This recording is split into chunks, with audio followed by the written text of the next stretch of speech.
সাল্লাল্লাহু আলাইহি সাল্লাম। সাল্লাল্লাহু আলাইহি সাল্লাম। কোরআনে সর্বমোট কয়টি সূরা আছে? 114টি। 114টি। 14টি। গুড। কোরআনে সর্বপ্রথম কোন সূরাটি আছে? সূরা ফাতিহা।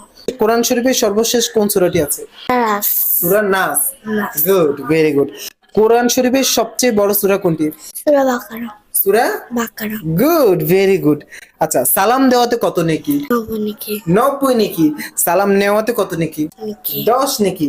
মেয়েদের জন্য পর্দা করা ফরজ না সুন্নত? ফরজ। ফরজ। গুড, সবগুলো উত্তর দিতে পারতেছে। আচ্ছা যাক, আলহামদুলিল্লাহ। নামাজ কয় ওয়াক্ত? 5। 5 ওয়াক্ত নামাজে কত ফরজ? শব্দ ফরজ। 17 ফরজ। ওযুতে কত ফরজ?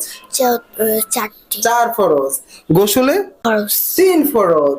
অ্যাকচুয়ালি গাইস, সত্যি আমি অনেক অনেক বেশি হ্যাপি। ও প্রত্যেকটা প্রশ্নের উত্তর খুব সুন্দরভাবে দিয়েছে। আপনারা সবাই মামুনিটার জন্য দোয়া করবেন এবং ওর পরিবারের জন্য দোয়া করবেন, ওকে যেন একটা আদর্শ মেয়ে হিসেবে বড় করতে পারে।